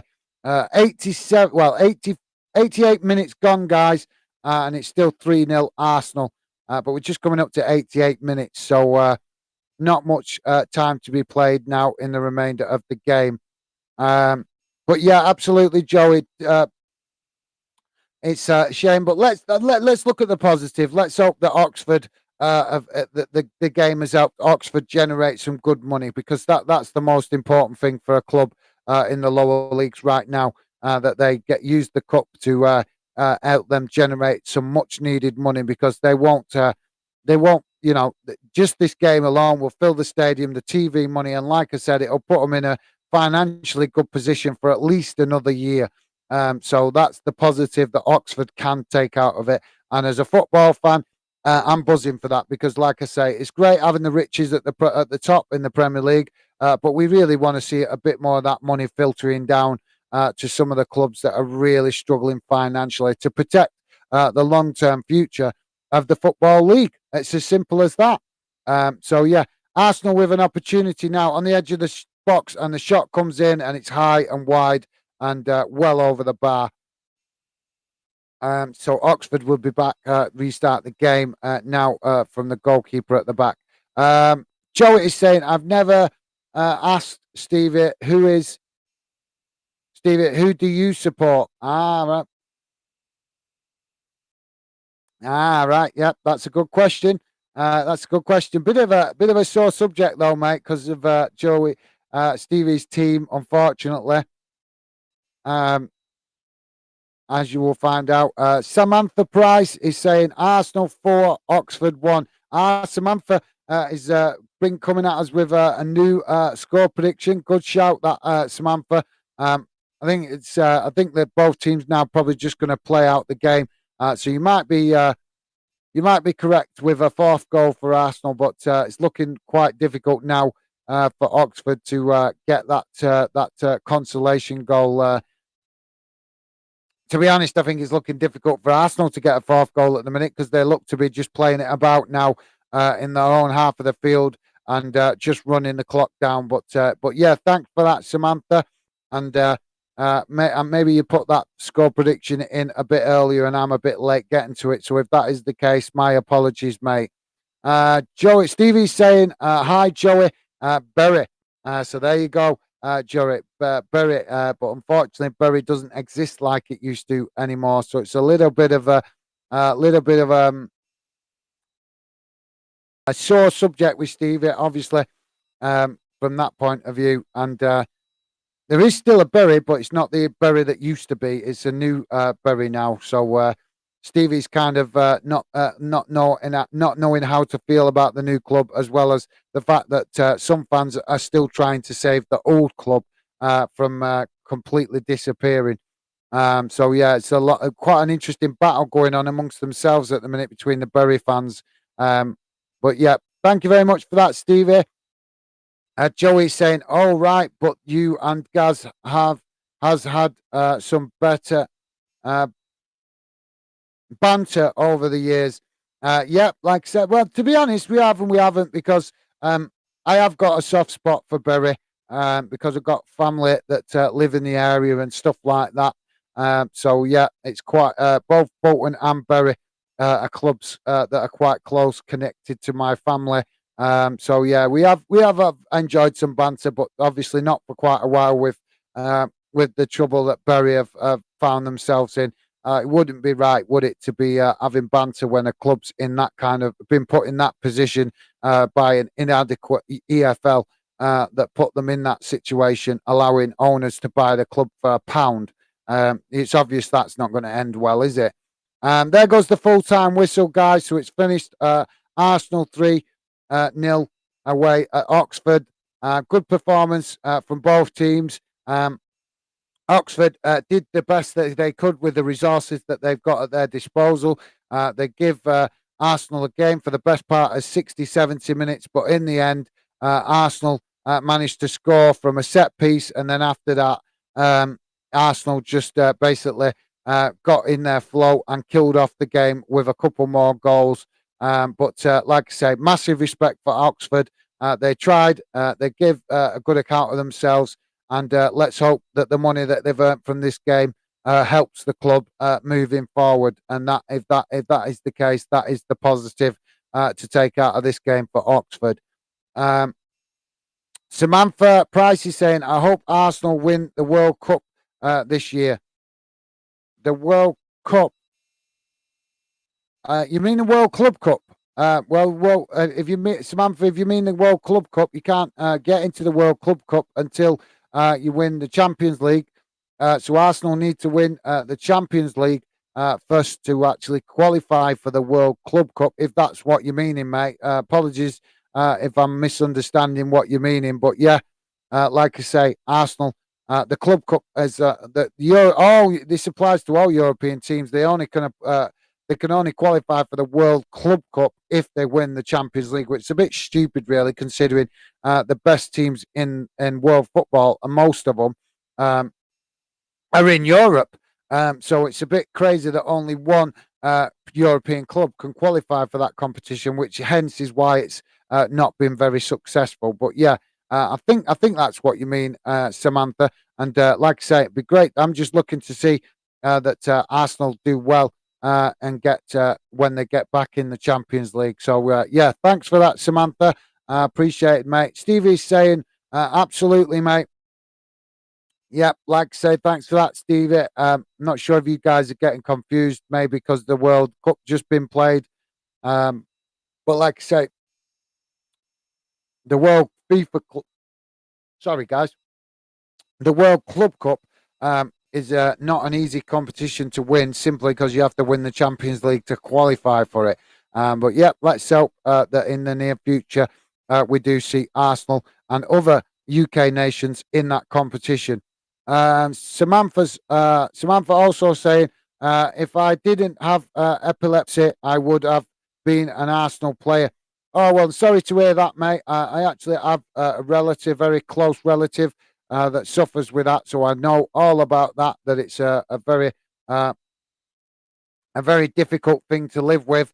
All you can do is make the best of it, mate. And yeah, like I say, hopefully you manage to get a good career doing something else that that you enjoy. But yeah, I'm sorry to hear that, mate. Like I say, I have a close member of my family that suffers with that, so I know exactly what it entails and the difficulties that come with it. So sorry to hear that, Samantha. But like I say, hopefully you at least have managed to get yourself a decent job that's a consolation, shall we say. Samantha Price also saying, thank you, Stevie Allen. Nice one, Samantha. Always appreciate you guys showing a bit of appreciation to Stevie. Thanks for that. I'm Abdullah. Um,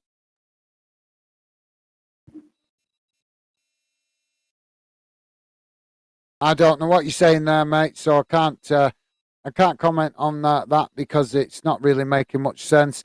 Um, Samantha Price saying Pancake Day, February Tuesday the 14th. Ah, right. I just knew it was around the same time as quite close to Valentine's Day. So they both come quite close to each other, don't they? Around the same time of year.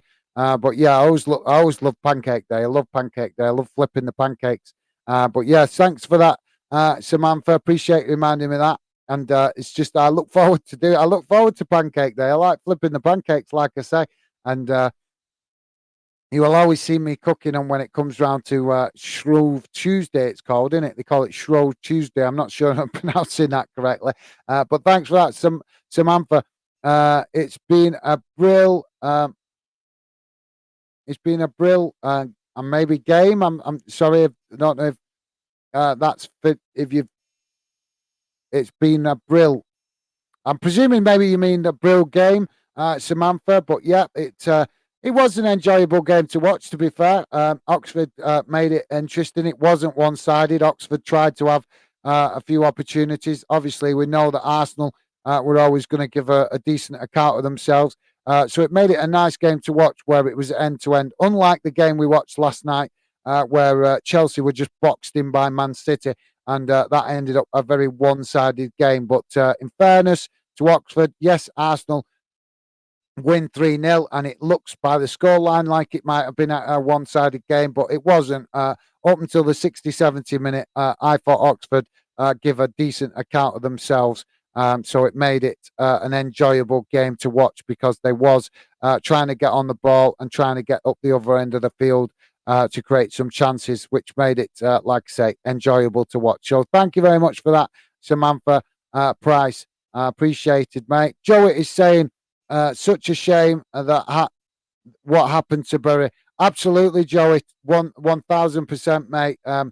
That, like I say, the club there is some fans of the old Bury still fighting to keep the club alive or to keep it surviving. They have actually got control of the ground, but unfortunately, they're not allowed to restart the club just yet because of legal matters to do with the club name and stuff like that. Plus, some other fans have also started a new Bury Football Club, which is called Bury AFC.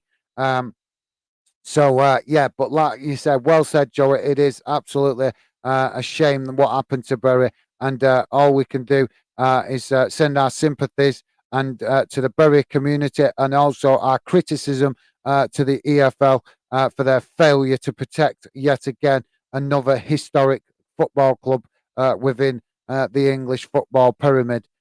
Just goes to show that they don't do a lot to help the club survive, and Bury is a perfect example of that. Samantha Price is saying, yes, that's what I mean, mate. No worries, Samantha. Thanks for that. Apologies if I didn't if that was if I misunderstood it. Like I say, just ends short, done it? Your message, so my bad. But yeah, thank you very much for that, Samantha. So there you go, guys. It was a nice game to watch. Hopefully, you guys enjoy the rest of the week, and might not be on for the next couple of days because I have got other work commitments. I'm going to try to get on tomorrow if I have time. I'm not sure if I will, but I will try. But I can't promise nothing. But I definitely know that the next day, Wednesday and Thursday, I definitely won't be able to get on the channel through work commitments. So, like I say, if I don't get a chance to do a stream tomorrow, hopefully I will see you guys again soon, possibly Friday or Saturday. And I'll look forward to that. And like I say, I wish you guys the best for the week ahead. And hopefully you have a good one. And stay safe, guys. Stay safe. Just take the final comment from Joey. Joey saying, cheers, guys. Top man. Thanks, Joey. Really appreciate the support. And it's been a really enjoyable stream. And good to see a nice active chat tonight for you guys to enjoy.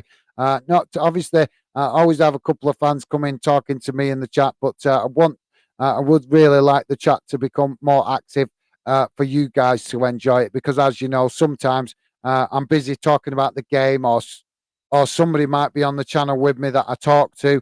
So in them particular cases, I want you guys to be able to still enjoy the chat in the conversation inside the live chat. So it's been a good one tonight, guys. Thank you very much for all your positivity, your great comments, and like I say, it really is encouraging to keep working hard at the channel with the great support you guys show, and the fantastic football knowledge that you've we're seeing come out of you guys, as well as members of the Fan Den community. So thank you very much, guys. Let's just quickly say thanks to Joey and also Samantha Price. Thank you, guys. Thanks, Samantha. Really great to have you involved in the chat today, and hopefully we will see you on future streams, mate. And like I say, hopefully you guys are starting to feel like you're part of the Fan Den project. But like I said, guys, that's it from me for now. Sorry if I'm repeating myself, but that's it from me. And look after yourselves, guys. Hopefully you have a good week, and I will see you again soon. Bye for now. Take care. Bye.